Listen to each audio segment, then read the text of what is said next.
নমস্কার বন্ধুরা, আশা করি সকলেই ভালো আছেন। আমার চ্যানেলে সবাইকে স্বাগতম।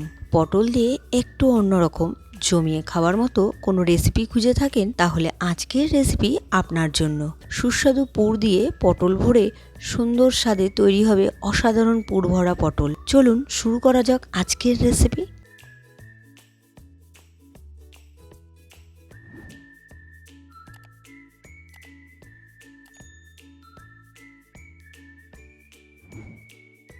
আমি পুর ভরা পটল বানাবো, সেজন্য পটল নিয়ে নিয়েছি।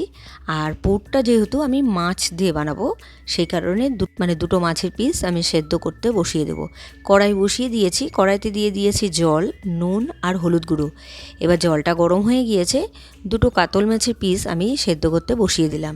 যতক্ষণ সেদ্ধ হচ্ছে ততক্ষণ আমি পটলটা রেডি করে নেব।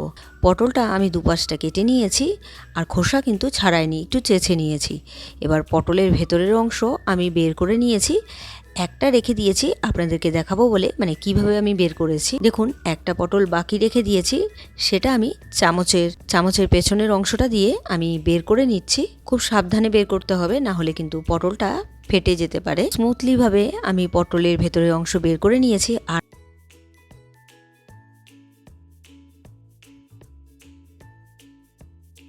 মাছটা সেদ্ধ হয়ে গিয়েছে, কাটা বেছে আমি একটু ম্যাশ করে রেখেছি। এদিকে পটলটা আমি নুন হলুদ দিয়ে একটু মেখে নেব। পটলটা আমি নুন হলুদ দিয়ে মেখে নিলাম। এবার একটি ননস্টিকের প্যান বসিয়ে দিয়েছি গ্যাস অন করে, তার মধ্যে দিয়ে দিলাম সর্ষের তেল। খুব সামান্য পরিমাণ সর্ষের তেল দিয়েছি, আর এখানে পটলটা ভাজতে বসিয়ে দিয়েছি, একটু শ্যালো ফ্রাই হবে। এবার একটু ঢেকে দিব, আর গ্যাসের ফ্লেমটা কিন্তু মিডিয়াম টু লোতে রেখে দিব। এইভাবেই আমি প্রথমে পটলটা ভেজে নেব। দেখুন, পটলটা ভেজে নেওয়া হয়ে গিয়েছে। আমি মাঝখানে কিন্তু একটু ঢাকা উঠিয়ে পটলটা নাড়াচাড়া করে দিয়েছি। এবার আমি পটলটা নামিয়ে নেব।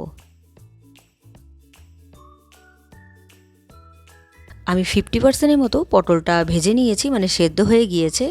আবারও ননস্টিকের প্যান বসিয়ে দিয়েছি, তার মধ্যে দিয়ে দিয়েছি সামান্য পরিমাণ সর্ষের তেল। এবার প্রথমেই দিয়ে দেব রসুন আর আদা কিমা। রসুন আর আদাটা একটু তেলের মধ্যে ভেজে নেব, যাতে রসুন আর আদার কাঁচা গন্ধটা চলে যায়। হালকা একটু ভেজে নিলাম। এবার এর মধ্যে দিয়ে দিব পেঁয়াজ। আমি পেঁয়াজটা কিমা করে নিয়েছি, সেটাই দিয়ে দিলাম। এখানে 1.5খানা পেঁয়াজ আছে, আর আমি দিয়ে দিচ্ছি কাঁচা লঙ্কা। যে যেরকম ঝাল খাবেন সেই আন্দাজে এখানে কাঁচা লঙ্কাটা ব্যবহার করবেন। এবার আমি পেঁয়াজটাকে ভেজে নেব। পেঁয়াজটা যাতে খুব তাড়াতাড়ি নরম হয়ে যায়, সেই কারণে আমি প্রথমেই দিয়ে দিলাম নুন, আর দিয়ে দিলাম এর মধ্যে হলুদ গুঁড়ো। নুন আর হলুদ গুঁড়ো দিয়ে পেঁয়াজটাকে আমি অনবরত নাড়াচাড়া করে ভেজে নেব। মোটামুটি ভাজা হয়ে গিয়েছে। এবার পটলের যে ভেতরের অংশটা আছে সেটাও আমি দিয়ে দিলাম। আপনারা চাইলে নাও দিতে পারেন, তবে আমি এর মধ্যে পটলের বীজটা বাদ দিয়ে তারপর দিয়ে দিলাম। আর দিয়ে দিলাম রেগুলারে কিছু গুঁড়ো মশলা, হলুদ গুঁড়ো, লাল লঙ্কা গুঁড়ো, জিরে গুঁড়ো, ধনে গুঁড়ো, কাশ্মীরি লঙ্কার গুঁড়ো। গুঁড়ো মশলা দিয়ে আমি সামান্য পরিমাণ জল দিয়ে একটু নাড়াচাড়া করে ভেজে নিলাম। এবার এর মধ্যে দিয়ে দিলাম সেদ্ধ করে ম্যাশ করে রাখা মাছটা।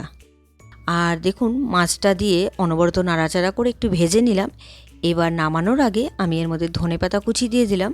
ধনেপাতা কুচি দিয়ে আবারও একটু নাড়াচাড়া করে ভেজে তারপর আমি পুরটা নামিয়ে নেব। পুরটা একদম রেডি হয়ে গিয়েছে। এবার আমি নামিয়ে একটু ঠান্ডা করে নেব। নামিয়ে নিয়েছি, আর ঠান্ডা হয়েও গিয়েছে পুরটা। আর আমি সবকটা পটলের মধ্যে ভরে রেখেছি, একটা বাদ দিয়ে। একটা আপনাদের সাথে শেয়ার করব বলে একটা বাকি রেখে দিয়েছি। দেখুন আমি কিভাবে ভরে নিচ্ছি। পটলের পুরটা ভরে নেওয়া হয়ে গিয়েছে, পটলগুলো রেডি করে নিয়েছি। এবার আবার ননস্টিকের প্যান বসিয়ে দিয়েছি, তার মধ্যে দিয়ে দিলাম সর্ষের তেল। খুব বেশি দিলাম না, সামান্য পরিমাণ সর্ষের তেল দিয়ে আবারও আমি শ্যালো ফ্রাই করব। আর আমি মাঝখানে একটু ঢেকে দিয়েছি। ঢাকা দিয়ে আমি গ্যাসের ফ্লেমটা মিডিয়াম টু লোতে রেখেছি। এইভাবেই আমি মাঝে মাঝে একটু নাড়াচাড়া করে দিয়েছি, আর গ্যাসের ফ্লেমটা কিন্তু আমি মিডিয়াম টু লোতেই রেখেছি। দেখুন, দেখতে দেখতে আমার পটলটা ভেজে নেওয়া হয়ে গিয়েছে, আর এখন আমি নামিয়ে তারপর সার্ভ করব। আপনারা চাইলে এই পটলটাকে গ্রেভিও বানাতে পারেন, তাহলে পটলের দোলমা হয়ে যাবে। আমি এখানে ভাজা পর্যন্তই রেখে দিলাম। এটাও কিন্তু খেতে মন্দ হয় না। আপনাদের যদি রেসিপিটি ভালো লাগে তাহলে অবশ্যই ট্রাই করে দেখতে পারেন। আজকের রেসিপিটি আপনাদের কেমন লেগেছে অবশ্যই কমেন্ট করে জানাবেন। রেসিপিটি যদি ভালো লেগে থাকে তাহলে ট্রাই করার অনুরোধ রইল। আর ভিডিওটি ভালো লাগলে like, comment, share and subscribe করতে ভুলবেন না। বাই।